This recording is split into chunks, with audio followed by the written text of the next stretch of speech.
For decades, the joke about Brazil has been that it's the country of the future and always will be. Despite enormous natural resources, it has long displayed an uncanny ability to squander its vast potential. Now, it's beginning to look like Brazil might have the last laugh. While most of the world is consumed with debt and unemployment, Brazil is trying to figure out how to manage an economic boom. It was the last country to enter the Great Recession, the first to leave it, and is poised to overtake France and Britain as the world's fifth largest economy. Its outgoing president may be the most popular politician on the planet, and with the World Cup and the Olympics on the way, Brazil is about to make its grand entrance on the global stage. The story will continue in a moment.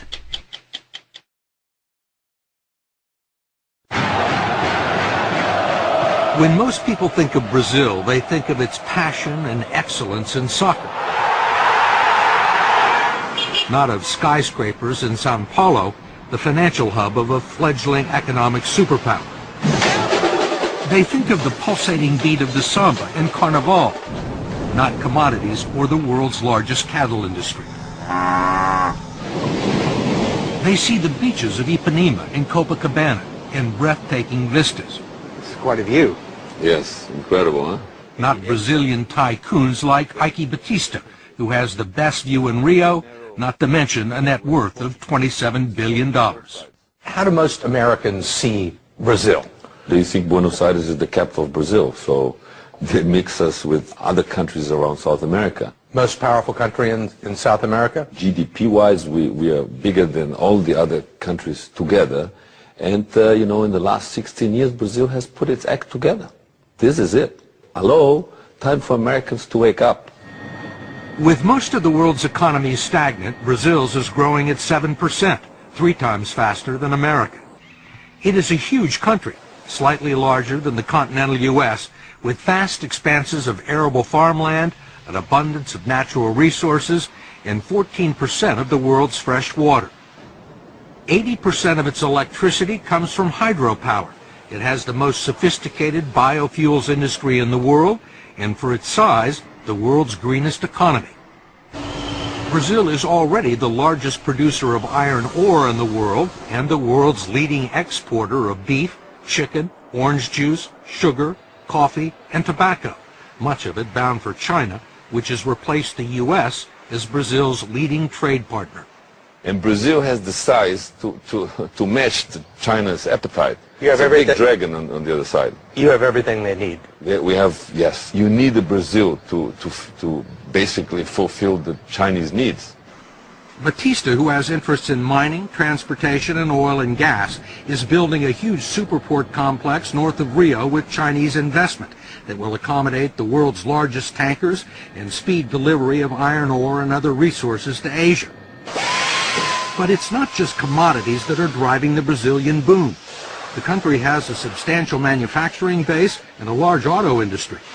Aviation giant Embraer is the world's third largest aircraft manufacturer behind Boeing and Airbus, and a main supplier of regional jets to the U.S. market.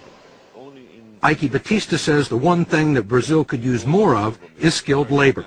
We have to create more engineers. In my oil company, I'm importing Americans to weld our platforms. To weld the platforms? Yes, there's a lack of welders. We're walking into a phase of almost full employment. This country has created almost 1.5 million jobs this year already. It's unbelievable. Brazil has seen periods of prosperity before, only to have the bubbles burst.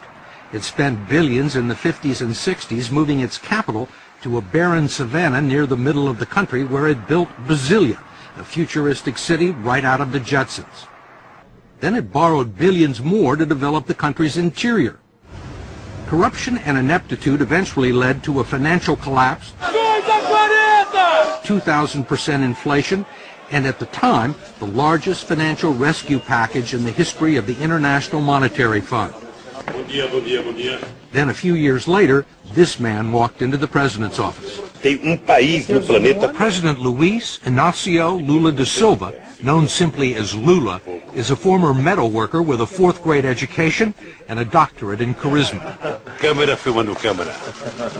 When he was elected 8 years ago on his fourth try, Lula was a firebrand labor leader with socialist tendencies. Some predicted another Hugo Chavez. But he's about to leave office with a 77% approval rating and much of the credit for turning the country around. We talked to him at the presidential residence in Brasilia. When you took office, there were many businessmen both in Brazil and abroad who were very nervous about you, who thought that you were a socialist and that you were going to take the country sharply to the left. Yet these people now are among your biggest supporters. How did that happen? Look, every once in a while I joke that a metal worker with a socialist background had to become president of Brazil to make capitalism work here. Because we were a capitalist society without capital. And if you look at the bank's balance sheets for this year, you will see that the banks have never made so much money in Brazil as they have during my government. The big companies have never sold as many cars as they have during my government. But the workers have also made money. How have you managed to do that? I have found out something amazing. The success of an elected official is in the art of doing what is obvious. It is what everyone knows needs to be done, but some insist on doing differently. One thing obvious to Lula was the social and economic chasm separating Brazil's rich and poor. He gave the poor families a monthly stipend of $115 just for sending their children to school and taking them to the doctors. The infusion of cash helped lift 21 million people out of poverty and into the lower middle class, creating an untapped market for first-time buyers of refrigerators and cars. But he was also far friendlier to business than anyone expected, encouraging growth and development and maintaining conservative fiscal policies and tight banking regulations that left Brazil unscathed by the world financial crisis. Lula was the right man at the right time, it seems. You have to admit it. You know, he's a kind of pop star. Eduardo Bueno is a colorful commentator and best-selling author of popular Brazilian history. What's his secret? He's streetwise, I guess you can say that. He knows people. He knows the feeling. He knows what they want. He knows how to deal with the rich. He charms President Obama. And he also charmed the international committees that awarded Brazil the 2016 Olympics and the World Cup of 2014, political victories that announced the country's arrival as an international player and will present some challenges for Brazil's next president. She is Dilma Rousseff, Lula's former chief of staff and his hand-picked successor, who was elected in October because he was ineligible for a third term. There are people that believe that once you were gone, Brazil may revert to its old ways. Will the momentum continue once you leave office at the end of the year? If there's something I am proud of, it is to have told my people that we are not second-class citizens, that we can get things done. We can believe in ourselves, and then people have started to believe. There are still some non-believers. Given its checkered record for living up to its promise, the rap against Brazil is that it lacks ambition. It's called the Brazilian way. Why do something today that you can pay someone to do the day after tomorrow? Brazilians put up with incredibly high taxes on almost everything, have a high tolerance for corruption, bureaucratic red tape, and according to Eduardo Bueno, harbor a secret love affair with incompetence. President Charles de Gaulle of France once said that Brazil is not a serious country. Do you believe that? Is Brazil a serious country now? It's not a serious country in several instances because they say that they're going to do something and then don't do something.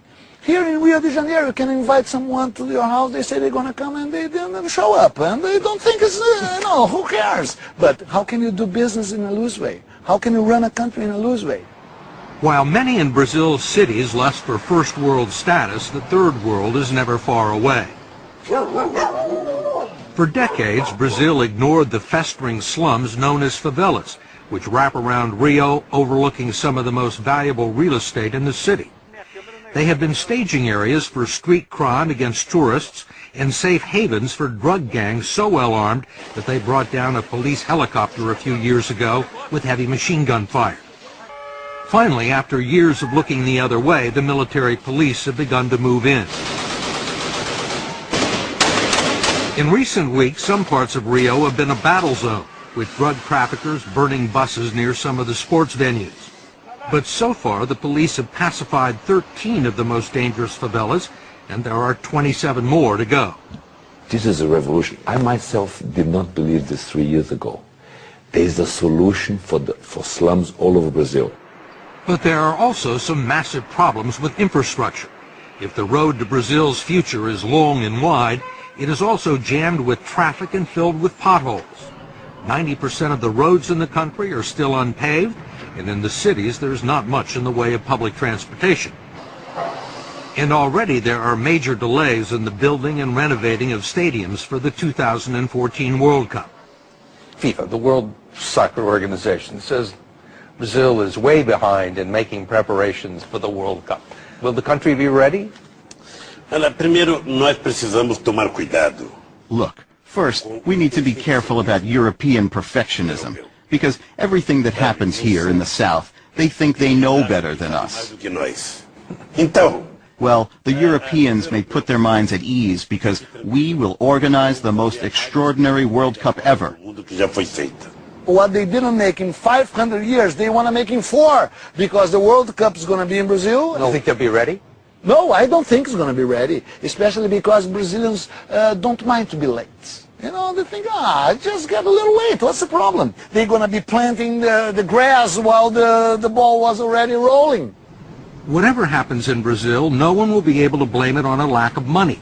That's because 150 miles off the coast lie what are believed to be the largest discoveries of oil found anywhere in the world in the past 35 years. Petrobras, the state-owned oil company, is preparing to drill 20,000 feet below the surface of the Atlantic to reach oil fields that sit underneath layers of salt beds. This oil story is $1 trillion story right in front of us here. What do the offshore oil discoveries do for Brazil? What do they mean for the country's future? Oh, it means, we should be producing in excess of 6 million barrels a day. So it put us among the third, fourth largest producer in the world, massive exporter. President-elect Dilma joked that the oil discoveries were just the latest proof that God is Brazilian. An economist from Goldman Sachs, no less, had predicted that Brazil, along with Russia, China, and India, will dominate the world economy in the 21st century.